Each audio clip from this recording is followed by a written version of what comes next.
है, मुझे अर्ज कर लेने दिया जाए। आज दुनियादार की चौखटों के तलवे चाटने वालों, बंद करो, इसलिए कि तवक्कुल सिर्फ अल्लाह पर रखो, भरोसा सिर्फ मदीने वाले मुस्तफा पर रखो। और इस बात को आप यहाँ से लेकर के उठना कि इज्जतें मिलती हैं मदीने वाले के दरबार से, अजमतें मिलती हैं मदीने वाले के दरबार से, शौकतें मिलती हैं मदीने वाले के दरबार से, हाँ शोहरतें मिलती हैं मदीने वाले के दरबार से। तो मुझे कह लेने दिया जाए, या रसूल अल्लाह, सदाकत आप देते हैं, सखावत आप देते हैं, सुजात आप देते हैं, अदालत आप देते हैं। तो बरेली से आवाज उठी कि या रसूल अल्लाह, कौन देता है?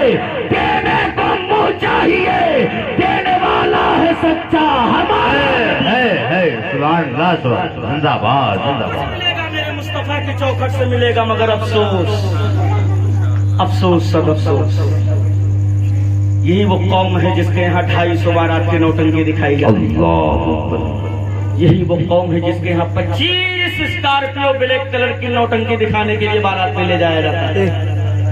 यही वो कौम है जिनके यहाँ जुल्म का तांडव गरीबों के सीनों पे चढ़ के किया जाता है। बाराती कहाँ डकैत जाते हैं आज के डेट में, डकैत। हाँ, एक बोलेरो में 8 आदमी की जगह होती है। कारी साहब को आगे आने दीजिए। एक बोलेरो में 8 आदमी की जगह होती है।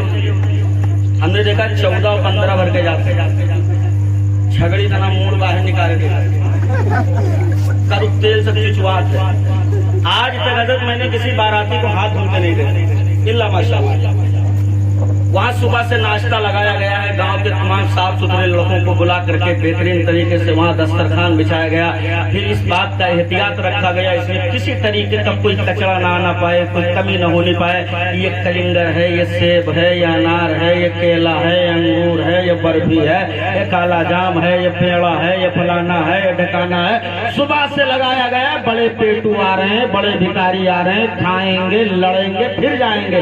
ये उठे हैं, गाड़ी पहुंची है, उतरे, खिड़की खुली है, न मुंह, न हाथ, न कुल्ला, न गरारा, न दातून, कुछ नहीं। उतरे 4 घंटे में नाश्ता लगा के तैयार किया गया था, 2.5 मिनट में नाश्ते को दरहम बरहम।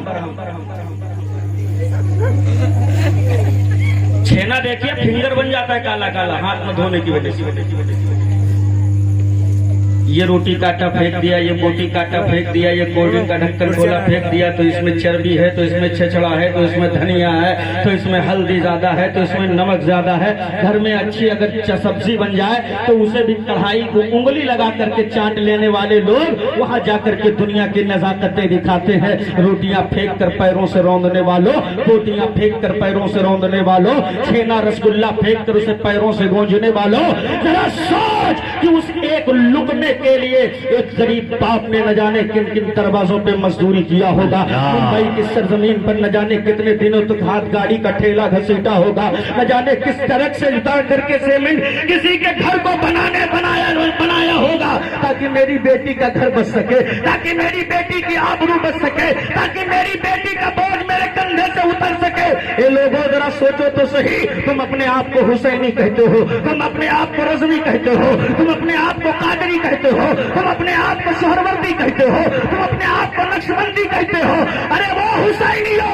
आजम खान नूरी तुमसे पूछना चाहता है, उस वक्त तेरी हुसैनियत कहाँ चली जाती है, उस वक्त तेरी कादरियत कहाँ चली जाती है, उस वक्त तेरी अशरफियत कहाँ चली जाती है, उस वक्त तेरा ईमान कहाँ मर जाता है, जब एक गरीब बेटी के कमजोर सीने पे चढ़कर तुम जुल्म का तांडव करते हो। अरे कलेजे फटे हैं, छातियां फटी हैं, जब गरीबों का हाल देखा गया है। अरे उस सब्र और जब्त को सलाम है, उस गरीब बाप के सब्र को सलाम है, जिसने रोटी फेंकते देखा, जिसने बोटी फेंकते देखा, जिसने मिठाई फेंकते देखा।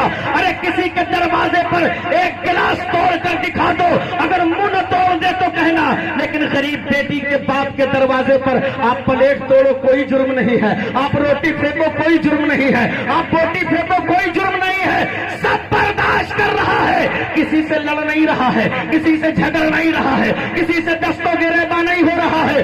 कलेजा तो तब फटा है जब इतना सहने के बावजूद भी हमने देखा है कि एक गरीब का जिसके कमजोर कंधे पे फटी हुई बोसीदा रुमाल है, चेहरे का रंग उड़ा हुआ है, जो है कमजोर कंधों पर हजारों गमों के चट्टान लगे हुए हैं, वो गरीब बाप इतना सब बर्दाश्त करने के बाद भी आता है एक एक बारात के सामने हाथ जोड़कर कहता है कोई कमी रह गई होगी तो माफ कर दीजिएगा, कोई कसर रह गई होगी तो माफ कर दीजिएगा, कोई खता रह गई होगी तो माफ कर दीजिएगा।